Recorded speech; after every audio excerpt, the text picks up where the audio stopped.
Silau sinar matahari di pagi hari membangunkan Farhan dari tidurnya. Ia tidur dengan lelapnya setelah meluapkan semua isi hatinya di malam hari. Lah, kok aku tidur di sini? Ya ampun, udah jam berapa ini? Nggak sempat kayaknya deh ngajar. Aku izin saja ke kampus. Lagian mana bisa aku fokus. Kaget Farhan yang mendapati dirinya masih berada di taman. Ia mengucek kedua matanya yang bengkak setelah menangis. Lalu ia berdiri menuju mobilnya untuk pulang.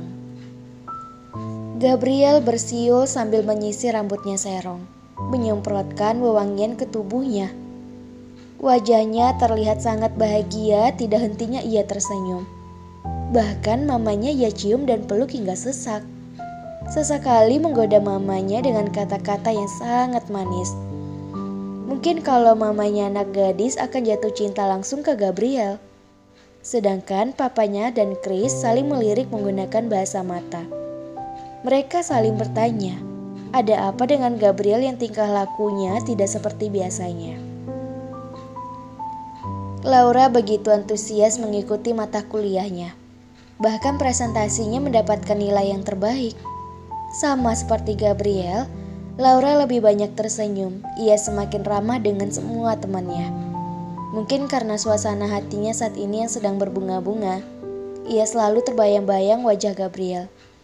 Sehingga ia mengingat betapa konyolnya Gabriel semalam.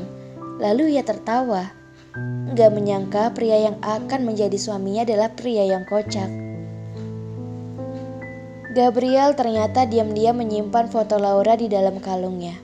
Sebelum ia berangkat, ia mengucapkan bismillah, kemudian mencium foto Laura yang ada di dalam kalung tersebut.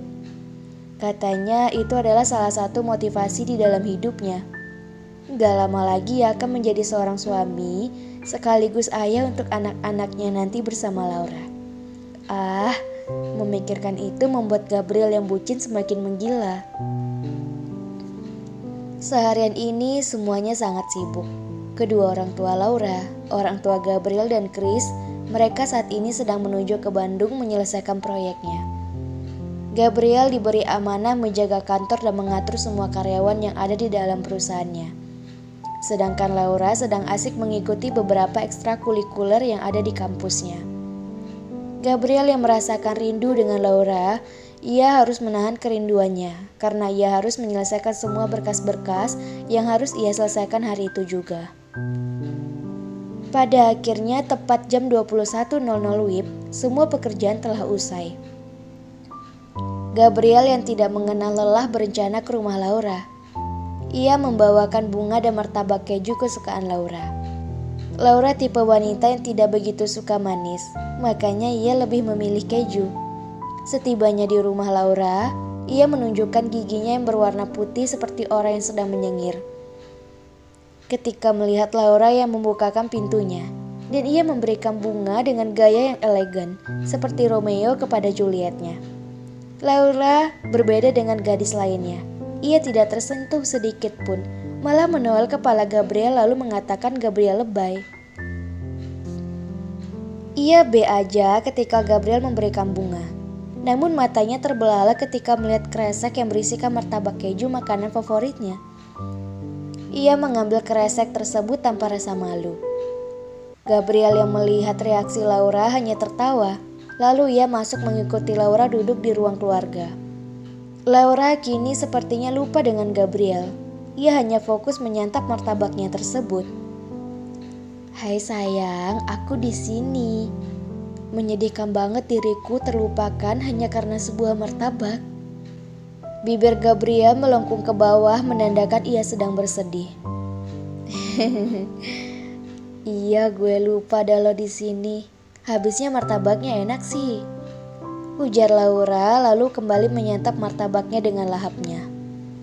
Seketika Laura menghentikan makannya, lalu ia memeluk Gabriel. Kemudian terdengar isak tangis Laura yang begitu lirih. Gabriel yang bingung langsung bertanya lalu membahas pelukan Laura sembari mengelus lembut punggung Laura. Sayang, lo kenapa nangis? Hei, ayo sini cerita. Ada yang nyakitin lo ya di kampus? Atau ada yang terasa sakit? ujar Gabriel lembut sembari berusaha menenangi Laura yang sedang menangis. Gue selama ini merasa bersalah sama lo. Gue jahat sama lo. Gue kasar sama lo. Bahkan gue gak pernah menganggap kehadiran lo di sini. Sedangkan lo selalu memperlakukan gue dengan baik. Jawabnya dengan suara yang terdengar serak. Gabriel terdiam sejenak mencerna setiap perkataan yang Laura katakan. Sayang, lo kenapa melo gini? Sudah ngapain coba mikirin yang kayak gitu? Gue gak merasa lo seperti itu. Gue hafal banget sifat lo seperti apa. Justru kalau lo kayak gini malah aneh. Makin jelek. Ejak Gabriel kepada Laura. Sudah, gue gak apa-apa loh. Mending makan martabaknya Gih. Tapi bagi gue satu potong saja jadilah. Lanjut Gabriel. Iya. WKWK, kok gue malah nangis gini ya? Ucap Laura sambil melap air matanya di pipi. Duduk di luar yuk. Nyokap sama bokap besok baru pulang. Lo mau kan bermalam di sini? Gue takut, pinta Laura. Iya sayang, gue akan di sini nemenin lo, tapi gue bobonya di mana? Satu kamar enggak? Gabriel menggoda Laura. Dasar otak mesum. Lo tidur saja sana Gih di kandang kucing gue. Iya kali gue mau tidur sama lo si mesum tingkat dewa. Jawab Laura kesal lalu ia menuju keluar rumah. Rah, gue gerah nih belum mandi. Gue numpang mandi ya. Tapi mandiin dong, capek gue sehari ini kerja. Goda Gabriel yang belum tentu serius. Itu hanya candaan saja. Astagfirullah. Lo kan udah besar, bisa mandi sendiri kan? Manja banget. Jawab Laura malas mendengarkan perkataan Gabriel. WK, bercanda sayang. Ya udah, tunggu ya gue mandi dulu. Gue bawa baju, jadi lo gak usah nyari baju bokap lo, Ra. Ujar Gabriel yang melihat Laura menuju kamar papanya dengan niat mengambilkan baju papanya untuk Gabriel. Oh gitu ya. Oke, jawab Laura datar. Gabriel bergegas mandi, sedangkan Laura duduk di luar sembari menunggu Gabriel. Ia dengan kebiasaannya menatap langit yang indah. Walaupun malam ini bintang tidak begitu banyak, tetapi langit tetap terlihat indah. Gabriel mengenakan kaos berwarna putih, celana sebatas lutut menghampiri Laura sembari membawa susu hangat dan cemilan ringan yang akan mereka makan selama mereka berada di halaman rumah Laura. Rah, gue pengen kuliah. Gue gak mau buat lo malu menikah sama gue. Alhamdulillah gue sudah daftar dan jurusan yang gue ambil jurusan komunikasi. Kira-kira lo setuju gak, Rah? Tanya Gabriel. Ia menoleh ke arah Laura. Namun ia tiba-tiba tertawa. Ternyata ia bicara sendirian sedangkan Laura sudah tertidur di bahunya. Karena sedari tadi Laura bersandar ke bahunya Gabriel. Lalu Gabriel menggendong Laura ke kamarnya, merapikan posisi Laura di atas kasur. Kemudian Gabriel mengambil selimut dan bantal untuk beristirahat di sofa ruang tamu. Astagfirullah, Mimin merinding banget dengan sikap Gabriel ke Laura. Semakin hari, Gabriel semakin genit Berdosa banget Mimin. Novelers yang Mimin cintai, ayo dukung terus kisah Gabriel dan Laura. Biar Mimin semakin semangat up-nya. Dukung terus dong channel Feby Vitaloka. Terima kasih yang sudah subscribe.